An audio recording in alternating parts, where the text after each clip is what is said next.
Good morning, this is Abigail Barella with Sparkle and Shine Guidance. I'm an astrologer, an intuitive healer, and I offer individualized coaching programs, individualized chart readings, and intuitive healings, and I also offer classes. So if you're interested in any of those, check out the link in my profile. Today I'm going to be talking to you about this very powerful time that we're in, this last solar eclipse. It's a partial eclipse in Leo.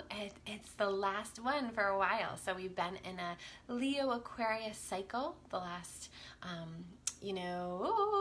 about 20 months. We will have one more in January, but it is a lunar eclipse with Aquarius and Leo, and it's at 0 degrees, so that's really the last little hurrah. But this is the last solar eclipse, and what that means, the solar eclipse, is that it's a new moon, and then it's an opportunity to set intention. And so not only is this a good time to set intention for the next 6 months, for the next 4 weeks, it's also the time to set intention in general with our hearts and our creativity and our expression, because this is the last Leo eclipse for quite some time. So you want to utilize that energy of Leo, and Leo is all about being heart-centered, expressing itself, also about the muse, finding the inner muse, and being inspired to share, and also being courageous enough to share. So any intentions you want to set there, you want to look in your chart if you have access to your chart. If you don't, you can get yours on my website at Astrology School. The link for that is up.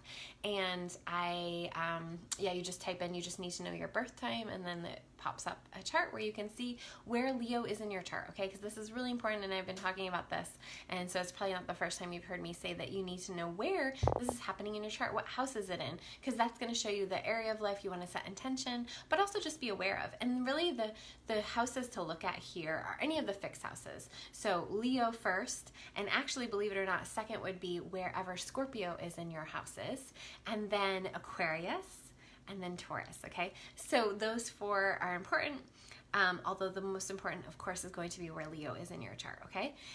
So when you're setting intention, it's helpful to have an idea of these other houses so that you know the influences, because we're getting this really strong square to Jupiter with this solar eclipse in Leo. So we have Jupiter in Scorpio, okay? So that's squaring all of this Leo. And what's in Leo? What's happening right now? Where is the eclipse happening? It's happening at 18 degrees, so midway through the Leo degrees, and it is conjunct Pallas Athena, which is the wisdom keeper, also seeing through patterns, recognizing patterns, being very strategic. You want to know where Pallas Athena is in your chart to know more about her, but she is really influential with this solar eclipse.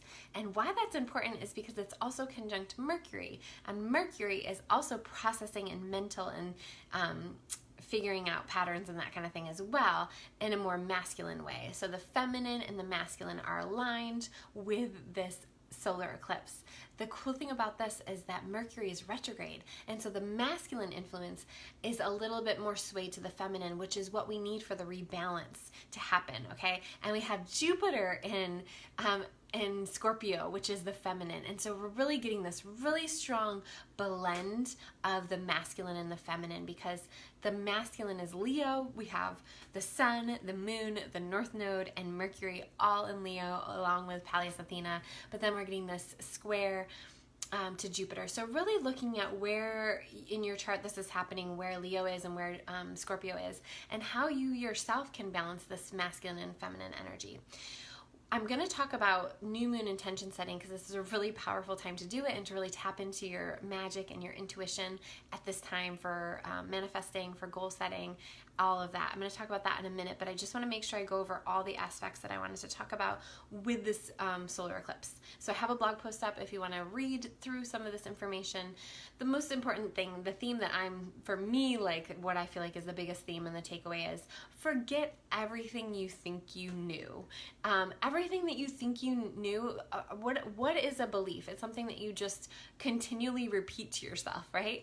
And so truth is kind of a tricky topic, and and reality is kind of a tricky topic, but as long as we can move forward with an open mind and really recognize that anything is possible, we're going to do well with this energy, okay?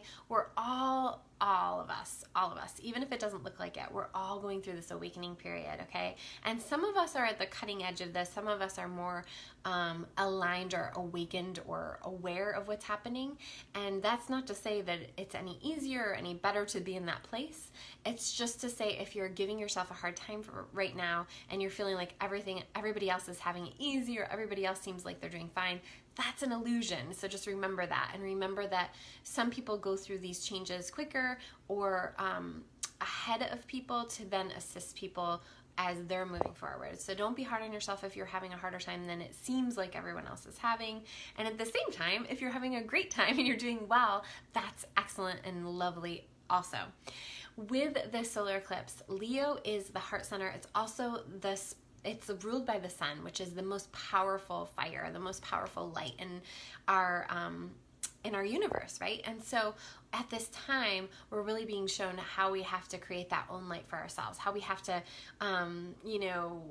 navigate and manufacture and really get in tune with ourselves so that we create our own light from within, that we're not relying on other people. Because as you can see, there's not many amazing leaders right now that are showing us the way to tune into our inner light, right? It's really got to be our own journey towards finding that. And sure, we can have helpers, we can have support, we can have amazing friends and different things like that. But really, what's really important at this time with a Leo is understanding that the only way out is through, and that we are our own lights, and that by the more that we're tuned in, the more that we're meditating, the more that we're taking care of this vessel that we have, the more we're going to be a light for others and for ourselves. So remembering the simple things, drinking enough water, getting out in nature, all of those things are really vital at this time. So take good care of yourself. And there's also, okay, so let me just look at my notes, because I'm like, there's all these things happening. So we have so Jupiter, I talked about the square to Jupiter. And then we have Pluto also making a quincunx to this solar eclipse, and Pluto unearths things. So there's definitely, probably, most likely things getting unearthed in your psyche and your awareness that you'd prefer not to look at right now. But this solar eclipse has the power to purge it, but we can only purge it if we bring it into our consciousness, which feels uncomfortable. And that's why I'm here. That's why I do intuitive healing and I do astrological readings, because I help you and assist you in purging this and having the faith and the clarity to move forward, okay? So definitely know that some stuff might be kicked up, and then it's okay to process it. And Mercury is all about processing, and so is Pallas Athena. And so the more you can write it out, talk it out with somebody, get support at this time, it's going to be most helpful to really let it come through, let it purge. Pluto is in a 20-year cycle through Capricorn. Pluto is the lord of the underworld, and it unearths things, and it unearths things, and when it's in Capricorn, it's unearthing problems or issues within the system, within the patriarchy. So there's also a part of us that, no matter what, plays a part in that patriarchy. No matter how advanced we think we are, no matter how feminist we think we are, we all play a part in this. And so we're all having the opportunity to look at how we play a part in that and how to clear that consciousness. So Pluto is at a halfway point, around a halfway point through its 20-year cycle through Capricorn. So it's not going to go unnoticed, and that's why, so many people are talking about the intensity, like what's going on, people texting me, what is going on out there? And there's a lot going on. Like there's so much going on that you can, again, like watch 3 different astrologers and they're all focusing on 3 different things and telling you, and it's all true because there's just so much happening. So go easy on yourself, make sure you drink enough water and meditate. That's what I'll say. Breathe. Oh, this is a good reminder for me too.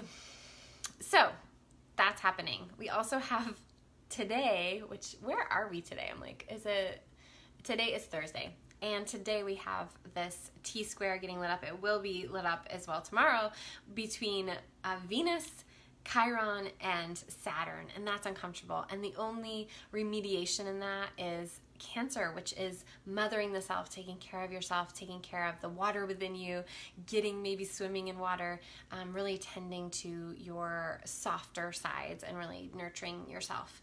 So Chiron is the wounded healer. It lights up our wounds. That's why the last few days, and yesterday and today and maybe tomorrow, you might be feeling a little bit of that coming up. And Venus is the heart, and it's also how we give and receive energy. And so recognizing maybe where you need to take care of yourself more and how to do that might be coming through. Okay, so we have that going on.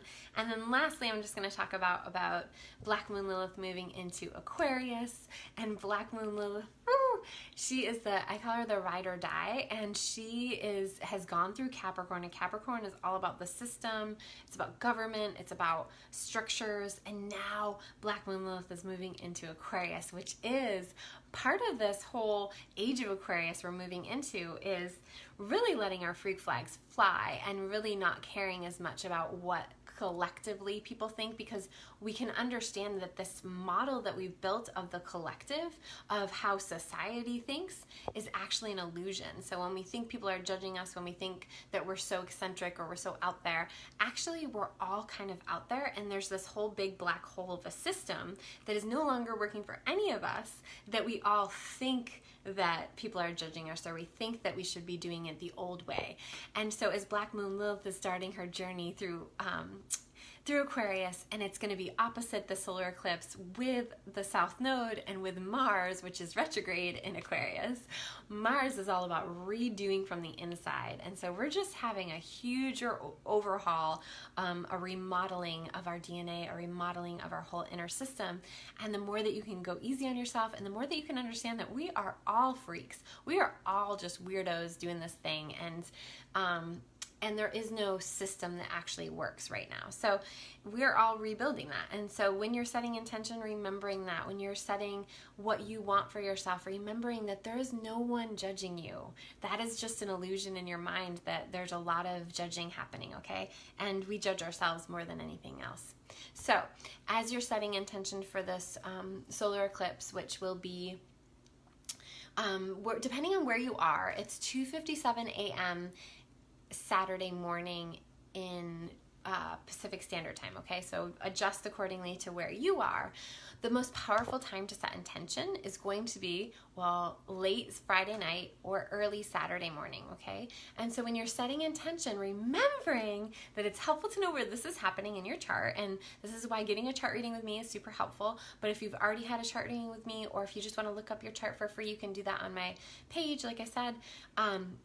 Where this is happening for you, setting intention as if it already is. So dream big, guys. Really expand your mind. And when you're writing out your intentions, when you're working with this magic, you want to use some form of fire, so you can light a candle, you can do whatever you want to do that's safe and honoring fire.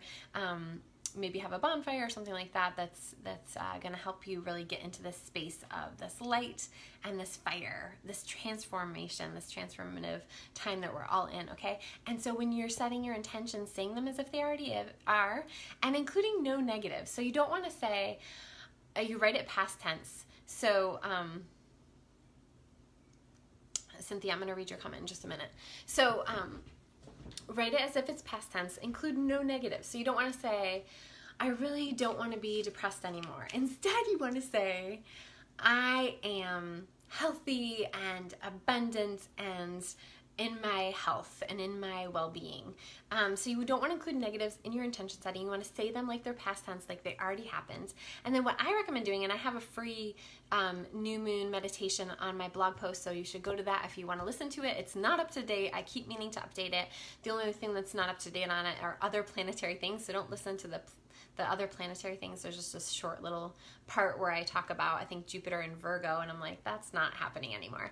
But otherwise, the intention setting is really helpful, and you just have to pause as you go along.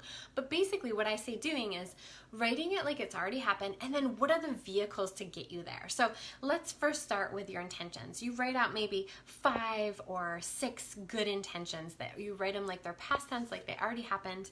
And then afterwards, you can go through and be like, okay, what are my vehicles to get me here? Well, if I don't want to be depressed, I know that endorphins help me to feel less depressed. So if I wrote I want to be healthy and I want to feel my well-being, then maybe one of my vehicles is walking more. And it doesn't have to be that you're agreeing to do it a certain set of a set of time or a certain amount of time, but it's like, I know this is a vehicle to making this happen for me. I know that to be true. So if you have any vehicles, that's going to help you to really manifest those things. But I do want you to really dream big at this Leo eclipse. It is the most heart expanded time. It is the most courageous time. So this is really the opportunity for you to set intention about breaking through some of your barriers, breaking through some of your molds.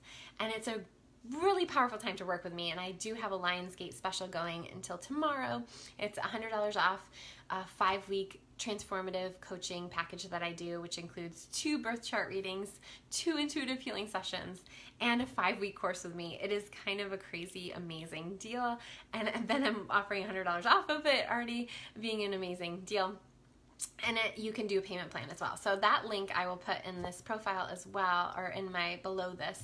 And I hope that you guys have a beautiful rest of your day, and then into tomorrow, think about intention setting, and also how you're spending your day. How you're spending your day tomorrow and Saturday is really important. Make sure that you're taking time to take care of yourself and all of that good stuff. So I hope you guys do well, and if you need assistance or you want to work with me or you want to do a birth chart reading, definitely reach out, okay?